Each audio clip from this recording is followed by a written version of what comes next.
periodista. Aparte de esto, tiene un programa de mucho éxito para las redes sociales en su canal de YouTube que se llama Hablemos Franco. Y él ha entrevistado diversas figuras del mundo de la farándula, mundo artístico, también personalidades de la política. Él es un gran comunicador social y lo tenemos acá al lado mío porque hoy me va a contar su historia. Francisco Javier Ruiz, ¿cómo estás? Bienvenido. Y bueno, ya me cuenta, lo que pasa es que tú no eres hijo de Mami Olga. Mami Olga es mi abuela. Tú eres nieto. Y bueno, ahí me cambió la vida porque, o sea, eso yo lo veía en novelas y en películas. Y bueno, yo crecí creyendo que mi abuela era mi madre y que mi papá, que crecí con él, viéndolo como mi hermano mayor, resultó que era mi padre biológico, pero yo no lo sabía hasta hace unos años. No fui el niño, honestamente te digo, no fui el niño deseado de la familia, no fui el niño al que, y esto lo digo, bueno, ya lo asumo, ¿no? No lo digo con, ay, pobrecita ya, ni nada de eso, sino que fue así, realmente. No fui el niño del, vamos a celebrar el cumpleaños al niño. Yo desarrollé una discapacidad, no era no era algo con lo que había nacido. Yo llegaba a tartamudear mucho, pero era justamente por los traumas que había vivido, por el ambiente en el que había crecido también. Y bueno, ya me cuenta, lo que pasa es que tú no eres hijo de Mami Olga. Mami Olga es mi abuela. Tú eres nieto. Y bueno, ahí me cambió la vida porque, o sea, eso yo lo veía en novelas y en películas, pero no en la Claro. vida real.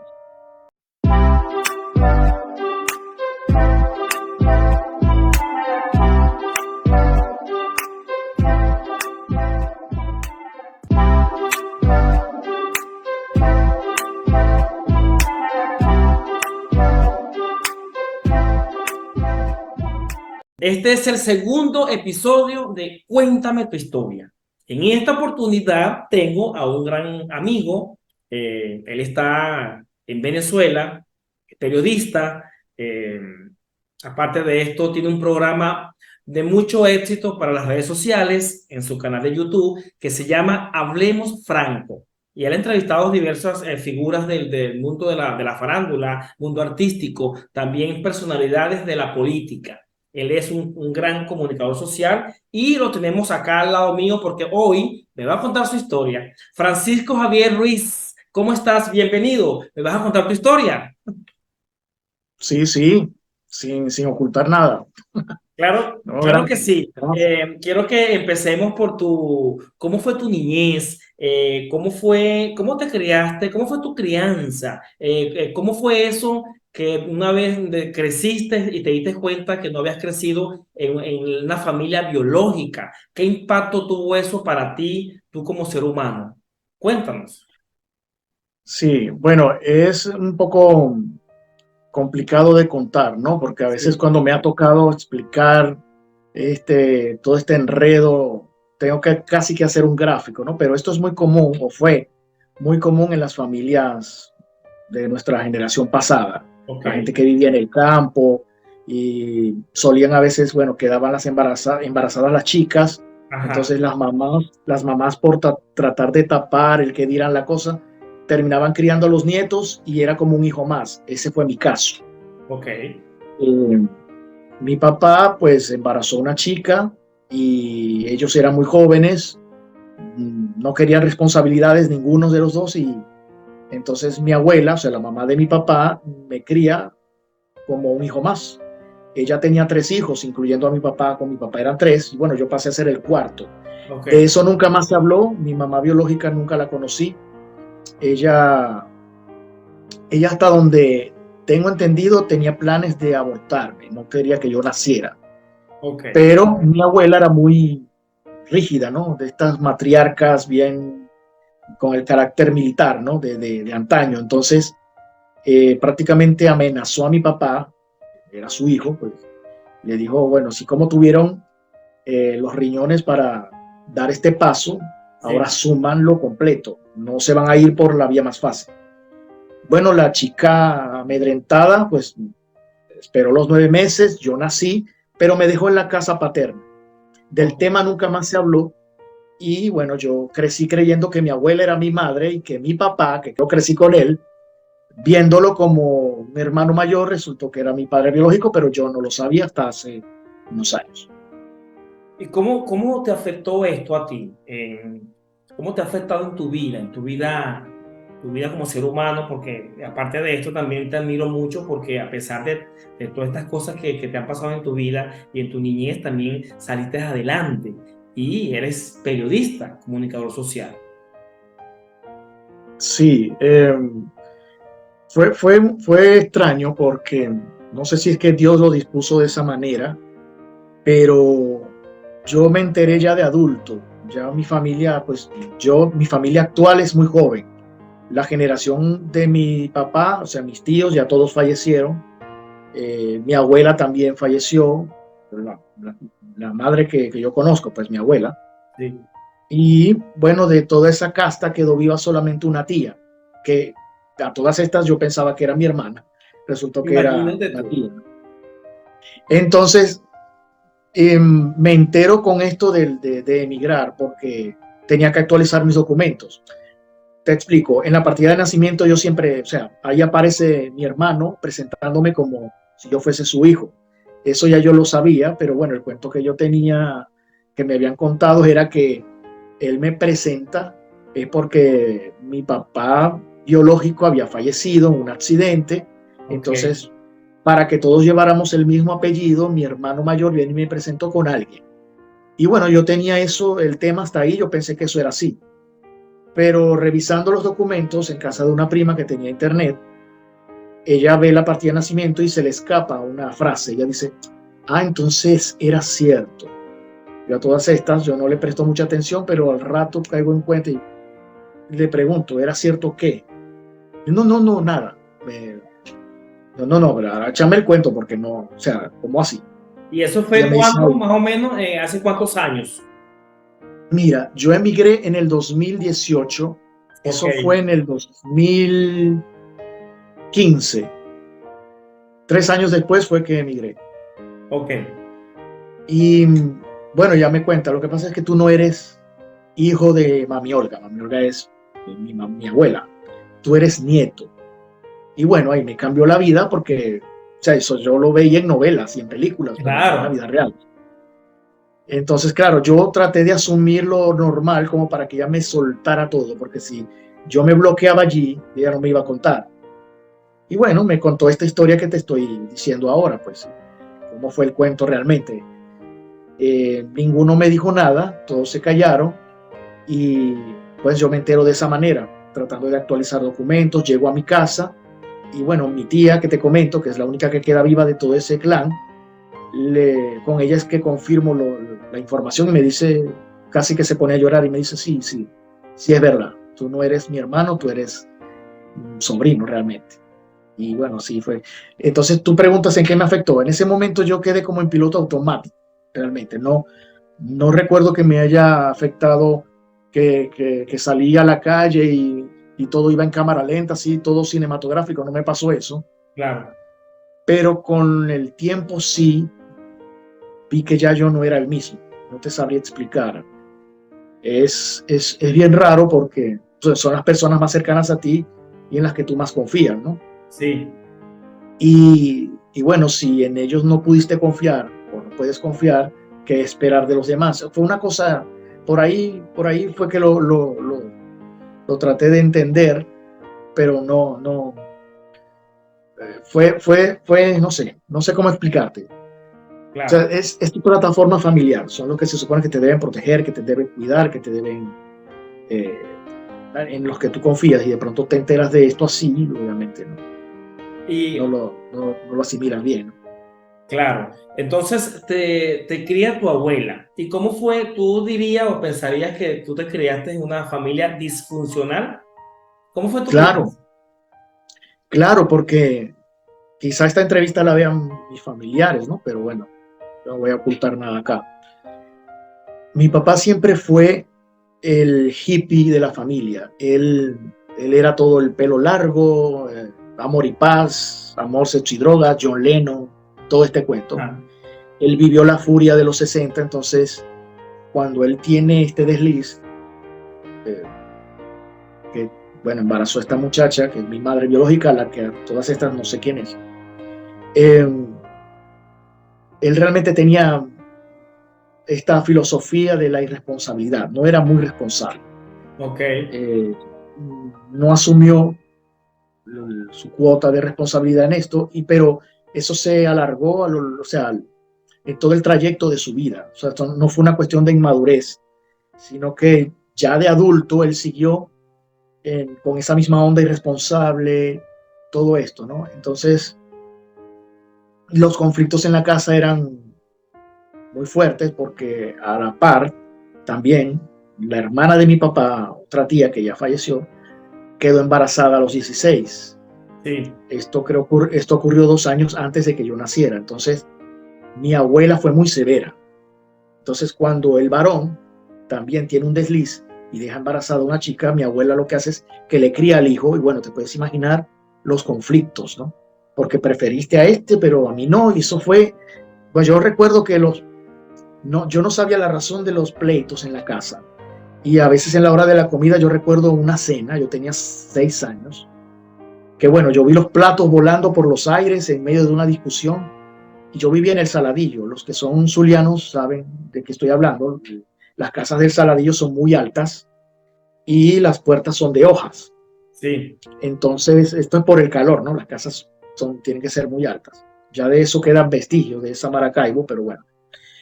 Y yo recuerdo que, bueno, como la puerta se abría en hojas, una de estas alas daba hacia una esquina. Yo recuerdo que en medio del escándalo me escondí allí en ese rincón, detrás de la puerta, y ahí me quedé dormido esperando que pasara la tormenta.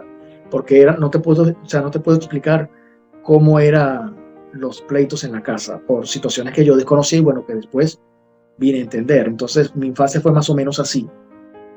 Mi familia vivía dividida por estas situaciones. La comida era aparte, yo como esto, mi compra, yo guardo acá, tú no tocas esto, ese tipo de cosas con las que nunca me llevé bien. Entonces, no fui el niño, honestamente te digo, no fui el niño deseado de la familia, no fui el niño al que, y esto lo digo, bueno, ya lo asumo, ¿no? No lo digo con, ay, pobrecita ya, ni nada de eso, sino que fue así, realmente. No fui el niño vamos a celebrar el cumpleaños al niño. Mi abuela, eh, como asumió la carga, en este caso mi crianza, Puerto para ella no fue una carga, no sé, eh, ella sí me celebraba mis cumpleaños, mi cosa, pero era algo como muy forzado, no sé si me explico, Ok, porque no era algo que se reunía la familia con este, el motivo de alegría, la celebración del cumpleaños del niño, no, no fue eso. Fue un niño bastante rezagado, o sea, por las circunstancias en las que nací, pues no fui el niño muy querido, realmente. Y bueno, ¿qué te puedo decir? con el tiempo, ahora que eres una persona adulta, ¿Mm? ¿qué crees tú en qué te ha fallado esto como ser humano? En qué es lo más fuerte que te ha pasado de todas estas cosas que te han pasado a ti en tu niñez? Mm, yo, bueno, no sabría cómo responder esa pregunta porque sé de casos más extremos, ¿no? De infancias. Bueno, más adelante hablaríamos de eso con respecto al tema de la ONU, donde tuve oportunidad de escuchar muchas historias, pero bueno, Sí, eh, me afectó porque debido eh, a esta conducta irresponsable, por decirlo, tratar de definirlo de algún modo, de mi papá, fui un niño bastante descuidado afectivamente y viví situaciones que un niño no debió haber vivido, no debería vivir, es lo que quiero decir. Esto me produjo grandes conflictos en mi crianza porque yo era un niño que le tenía terror a la gente. También esto, bueno, no sé cómo explicarlo, ¿no? Yo desarrollé una discapacidad. ok, No era algo con lo que había nacido. Yo llegaba a tartamudear mucho, pero era justamente por los traumas que había vivido, por el ambiente en el que había crecido también, el pedir permiso para todo, el que de pronto tú te ibas a sentar y con una mirada te decían no te sientes ahí, Yo no entendía nunca entendí hasta que me hice más grande, ¿no? Ajá. Entonces, obviamente, tú llegas a la escuela con un carácter ya formado en un ambiente así y eres el raro del colegio. Entonces, aunado a eso, te preguntaba algo la maestra y se te agolpaban las palabras. Bueno, te puedes imaginar el bullying. O sea, Y no te viviste puedo también. explicar. Sí. Y creo que fue lo más fuerte que me ha pasado en mi infancia, una de las cosas más fuertes que he vivido, porque nunca me llevé bien con esto nunca supe socializar realmente. Me costaba porque veía a todos como gente que era mi enemiga, que estaba esperando el momento en que yo me equivocara diciendo alguna palabra para burlarse. Entonces, no, no era muy, no podía desarrollar mucho el, esto de socializar. No, se me daba muy difícil y bueno, eso me trajo grandes conflictos personales, tanto a nivel laboral con los años, como, por aquí está haciendo ruido un teléfono, como en mi parte afectiva, ¿no? En cuanto a pareja y todo esto. Sí, Claro, ha sido muy... ¿quién te lleva a ti para curarte de eso, de eso que habías desarrollado? tartamudez. ¿Tú mismo pones de tu parte? Bueno, fíjate, mmm, los que me conocen saben que yo no estoy en la onda esta motivadora, de que todo lo que te pasa es para un bien, todo trae una enseñanza. A mí me parece que eso es una falacia. Tú conviertes las cosas en una enseñanza, pero no es que en el momento de atravesar el sendero, perdón, ¿no? En el momento de atravesar el sendero oscuro, tú no estás pensando en que aquello, porque se te murió un hijo, ay, esto es para mi bien. Se te muere un hijo y tú no das gracias por eso, ni das gracias por la adversidad. Pero hay cosas que con el tiempo tú entiendes que no que tenían que pasar, sino que de no haber sucedido, quizá tú no hubieses superado algunas cosas. Por ejemplo, la tartamudez la llegué a superar viendo una película, Sí. ¿no? Porque vi un personaje que era tartamudo y hacía un ejercicio con un lápiz debajo de la lengua y leía en voz alta, eso para hablar mejor. Yo traté de imitarlo en mi cuarto con la lectura y es el primer contacto que tengo con los libros, por decirlo así. Entonces, como yo no había nacido con ese problema, yo decía, pero yo no puedo, o sea, yo no puedo hablar así porque yo no nací así. Y bueno, me ponía a leer y a leer y a leer. Y poco a poco fui venciendo, se me fue eh, tomando más destreza la lengua para poder decir las palabras mejor. Y así poco a poco fui venciendo eso. Ok. Vamos a hablar un poco de lo que ha sido la parte migratoria, porque tengo entendido que emigraste a Colombia y emigraste a Uh-huh. Ecuador. Cómo fue esa historia en esos países y por qué te regresas a Venezuela? Okay. Yo emigro en el año 2018 a Colombia, porque bueno, yo soy hijo de colombianos.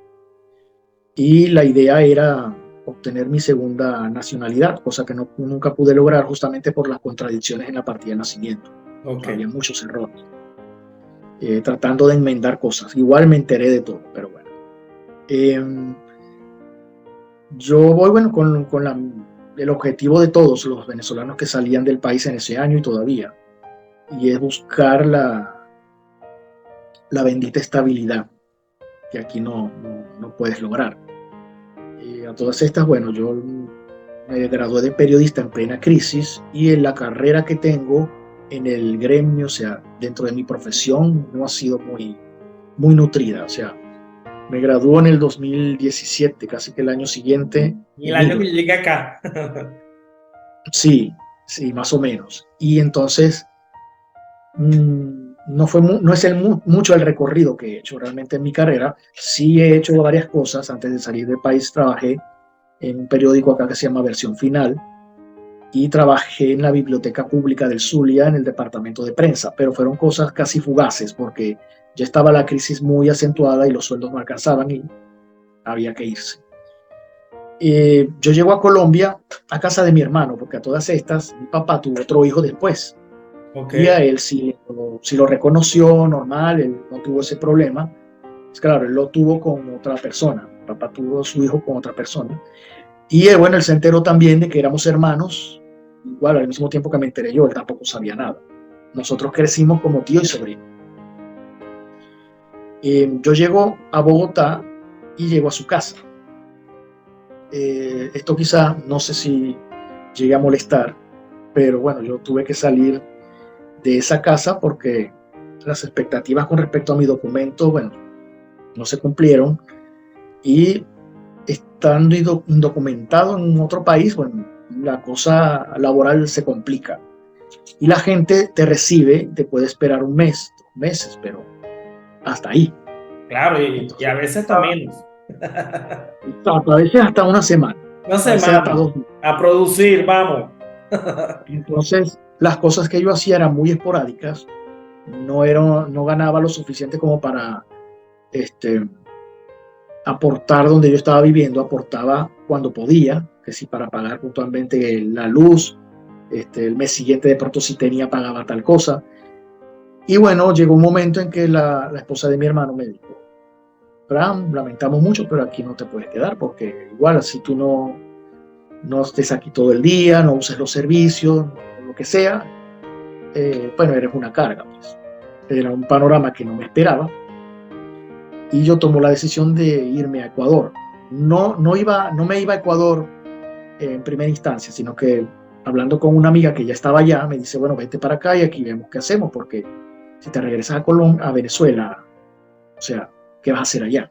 Ok, Y de esa manera llego a Ecuador al año siguiente. No, mentira, en el 2019 igual, porque yo emigro en el 2018, de enero, a ver, estuve hasta abril del 2019 en Bogotá y llego ese mismo mes a Ecuador. O sea, yo salí de Bogotá en abril y llegué a Ecuador ese mismo mes del 2019, abril del 2019 exactamente. ok. ¿Y por qué te vas a Venezuela? En Ecuador tampoco, tampoco te fue bien, vamos a decirlo así. Y me fue mejor que en Bogotá. De hecho, conocí más gente con las que todavía tengo contacto, amigos que pude hacer allá. En Bogotá no me pasó eso. Bogotá es mi segundo país, Colombia, perdón, pero incluso había una persona que me decía, pero oiga, pero usted es de acá. A mí a veces se me sale un cantadito, a veces medio colombiano Ajá, todavía. Y esta es su tierra. Mire que la tierra llama. ¿Usted qué va a hacer a Venezuela? Pero sentí Ecuador más casa que Colombia. De pronto por esto que te estoy diciendo, ¿no? Las amistades que logré hacer allá. En Colombia no hice mucha vida social tampoco. No había tiempo para eso. Entonces, llego a Ecuador a casa de esta familia amiga que me recibe. ok. Comencé a trabajar vendiendo gelatinas en las calles. Una señora que me ayudó, que vendía, eh, me daba los materiales, prácticamente ponía la materia prima y yo salía a vender. Vendía gelatinas, vendía dulce de higo, vendía quesillo, que ya le cambiamos el nombre, porque ya no se conoce ese postre con ese nombre, ¿no? Entonces le decíamos flan de leche. Y así, como iba con mi cabita vendiendo cosas, llegaba a varios sitios. Uno de estos sitios fue una panadería que se llamaba la Panadería Ágape en la ciudad de Ambato. Yo llego a Ambato. Ambato es como Mérida, aquí en Venezuela.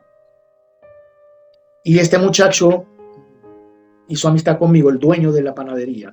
Ajá. Ya él tenía tiempo ahí, tenía papeles ecuatorianos, todo, y tenía contacto con la gente del Consejo Cantonal de Ambato. El Consejo Cantonal es como decir la alcaldía o algo así.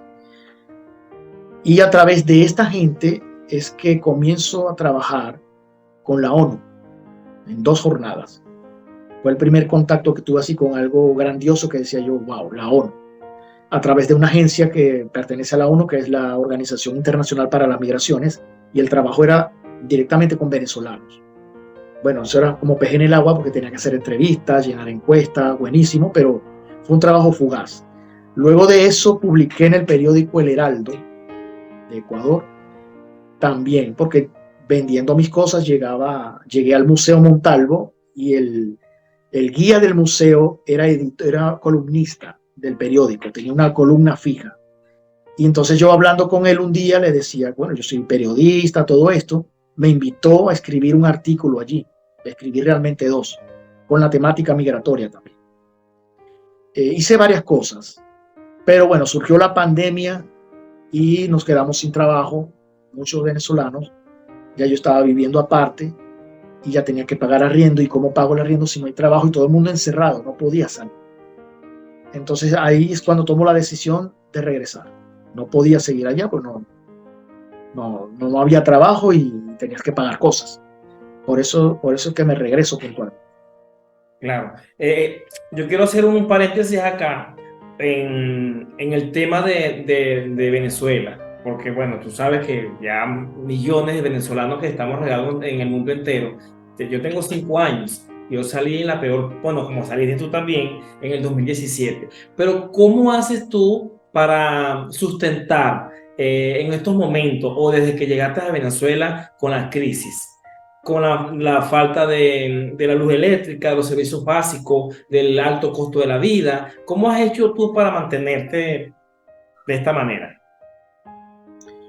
Bueno, yo regreso en un contexto donde el país, bueno, ya hay cierta apertura económica, pero no es que Venezuela se arregló, no es que esto lo ha permitido el gobierno ni la economía cambió, esto lo ha hecho el sector comercial.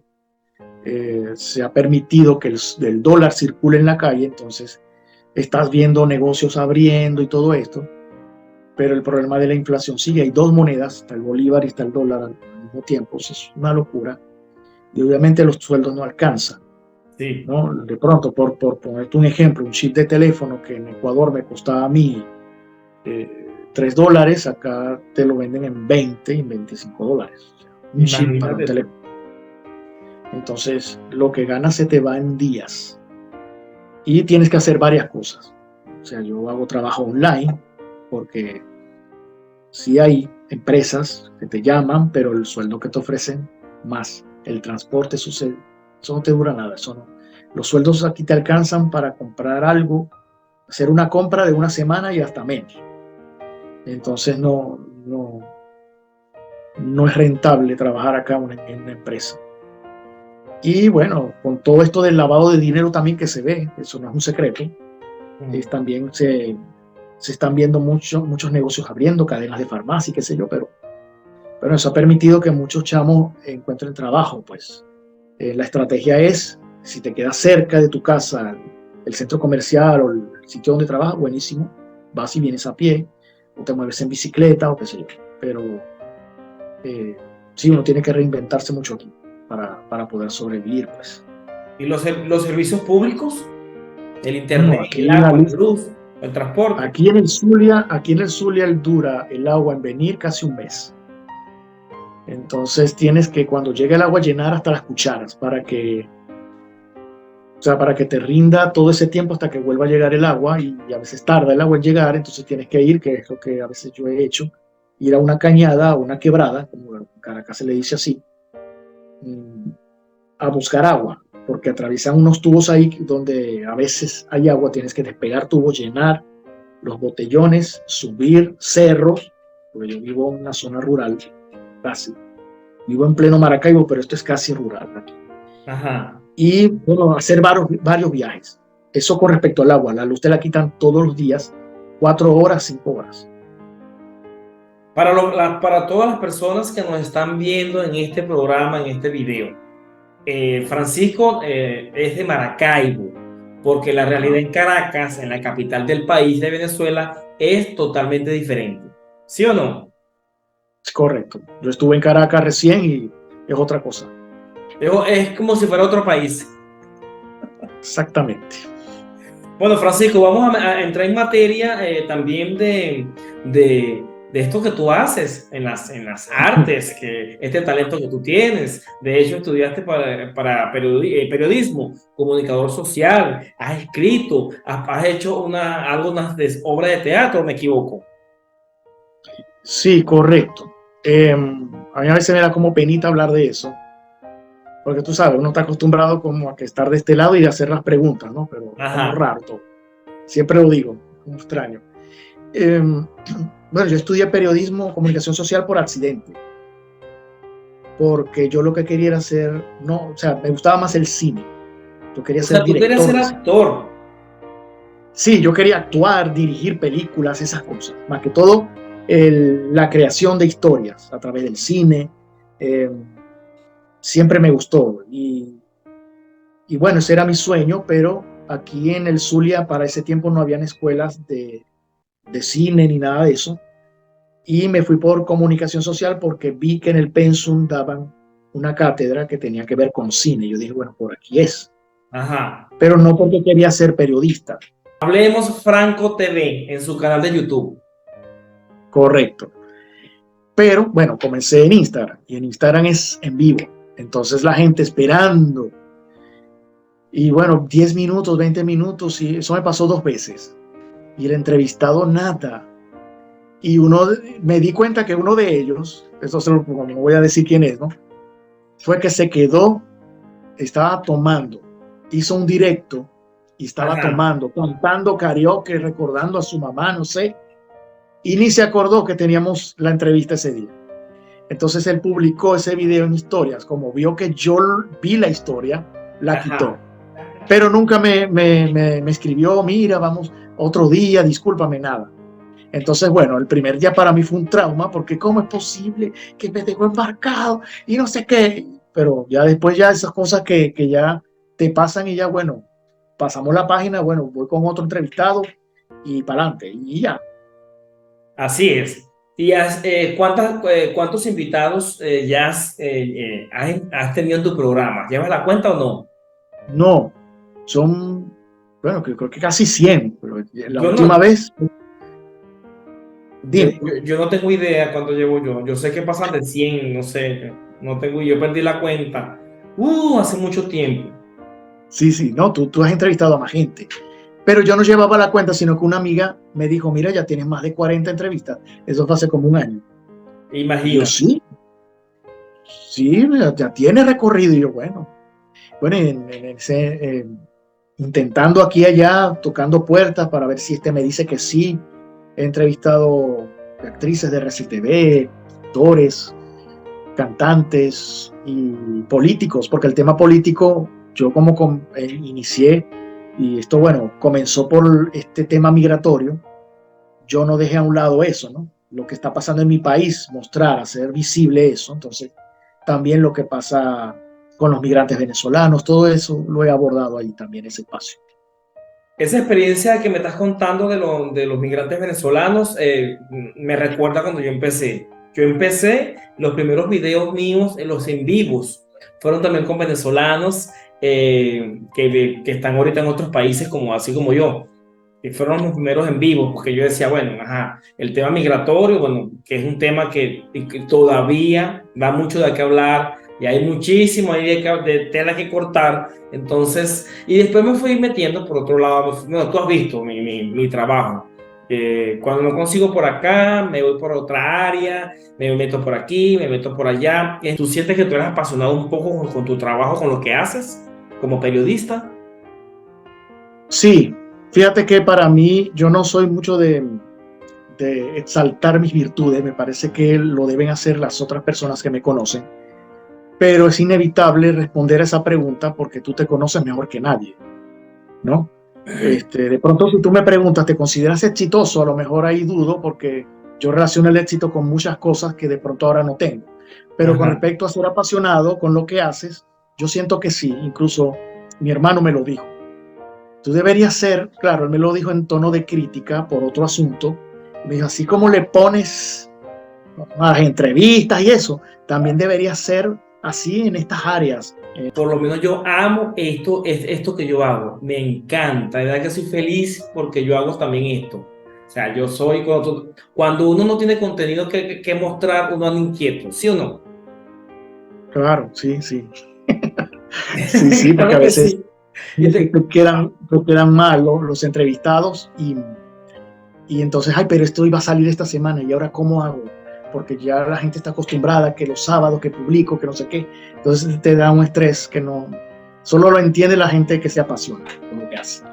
claro, que te quería preguntar, ¿qué diferencia ves cuando tú dejabas el video en Instagram que hacía los en vivos, ahora que lo estás subiendo a YouTube? ¿Has visto alguna mejoría, algún beneficio, algún cambio?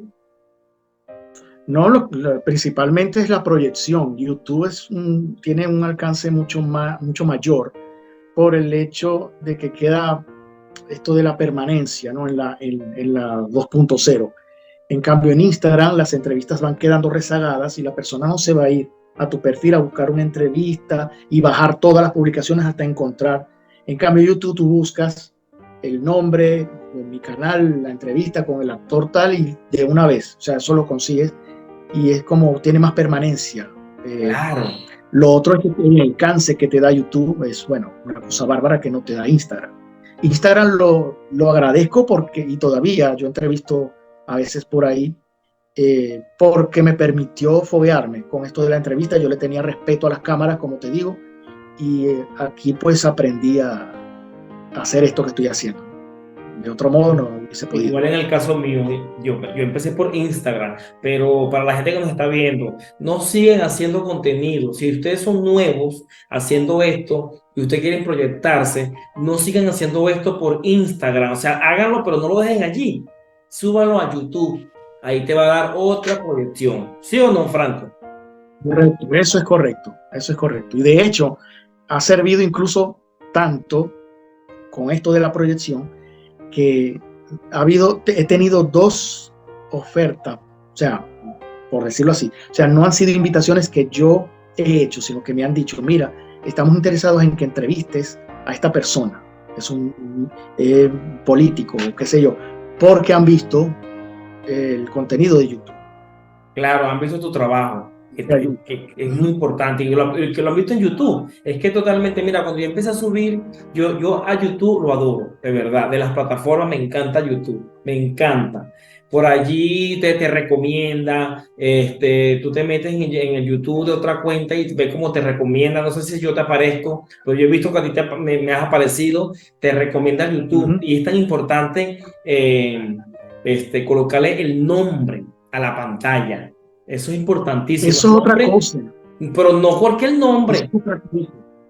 Yo le Ajá. colocaba, vamos a suponer, en el caso vamos a suponer ahorita, ahora que estoy acá, entrevista con Francisco Ruiz. No, tienes que buscarle, colocarle algo contundente que llame la atención, que la gente vea el nombre, el título y la gente se mete a verlo. Eso es importantísimo. Correcto. A mí me pasó con, Eso lo descubrí hace nada y creo que tú me dijiste. Y claro, empecé a ver porque otros canales y sí, utilizan un nombre muy llamativo y no entrevista a fulano de tal, no. Colocan otra cosa, una frase del mismo entrevistado que sea polémica y la utilizan como título. Eso es muy válido. Uh-huh. es más, creo que para mí, ojo, lo que yo estoy viendo es más importante es el tipo de título que le coloques abajo normal que la foto. Para mí la foto en grande, completa, una foto natural como que vende más que una caricatura. Ojo, es lo que yo percibo hasta en Claro, este momento. No sé. claro. De hecho, tú has visto que yo no Sí, le sí, coloco caricaturas mis videos de YouTube. Yo le coloco la foto del artista o de la persona y le coloco el nombre abajo normalito. Mira, a mí me pasó, yo aprendí eso cuando el video de un actor, un uh-huh. comediante, yo lo llamo que se me viralizó en mi canal, que mi canal no tiene tantos suscriptores. Ese video tiene en un mes, tiene 82.000 visualizaciones, tiene como más de 1.000 likes, tiene como 300 comentarios. Es una cosa impresionante. Pero ¿por qué pasó eso? Porque yo le puse el título, puse la foto de él y le puse al título fulano de tal. Llora al recordar por qué Uh-huh. nunca lo dejaron trabajar en Radio Rochela. Y eso impactó tanto que ahí fue cuando yo lo aprendí, definitivamente. Sí, sí, sí. Sí, porque si la persona no sabe quién es, nada más con el título le da curiosidad. Claro, es demasiado Correcto, importante. eso es correcto. Entonces, Francisco, estamos llegando al final de este conversatorio, de esta entrevista. Gracias de verdad por aceptar esta invitación a poder conversar parte de tu vida conmigo y con toda la gente que nos está viendo. Algunos tips que les quiero dejar a la gente que se quiere meter a este mundo de las redes sociales o de hacer programas de lo que nosotros hacemos. ¿Qué le dirías a toda esta gente? Bueno, Lo primero que se me viene a la mente es investigar mucho sobre el entrevistado, si es un programa de entrevistas, porque no hay nada peor para un entrevistado que cuando el periodista lo aborde no tenga ni idea de quién es. Eso lo detecta inmediatamente. Hay algunos Claro, entrevistados que hacen casi que una labor humanitaria, como solía decir Julio Cortázar, ¿no? Te ayudan, pero hay otros que te pueden decir, mira, pero corta esto aquí porque si tú no sabes mi trayectoria, entonces ¿qué me vas a preguntar? Y se van y claro, te es dejan súper ahí. importante Entonces, eso. lo primero es investigar quién es el personaje. Eso es esencial, creo yo, para entrevistar. Así es. Así que bueno, Francisco, muchísimas gracias por este encuentro y a ustedes estén muy pendientes que pronto vamos a sacar otro episodio, pero se va a llamar un podcast que vamos a hacer con gente invitada que se va a llamar La Máscara de Algunas Personas. Así que eso viene muy pronto y estén atentos para que Uy, vean ese contenido que le vamos a llevar a todos ustedes. Así que gracias por elegirnos, gracias por vernos y bueno, chao. Saludos a todos y feliz claro. noche. Chao, Francisco. Gracias. Gracias. Gracias a ti.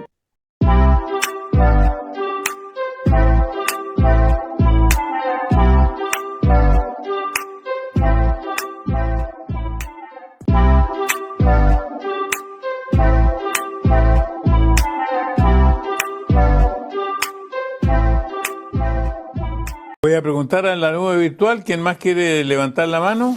Hola, buenas tardes, don Francisco. Gracias por la oportunidad. Sí, la pregunta que yo quería formular se la quería hacer a Gerardo. Su testimonio de conversión fue conocido en la industria musical en este sentido y creo que ya dijo algo sobre eso, pero me gustaría saber cómo define hoy el día el éxito, tomando en cuenta de que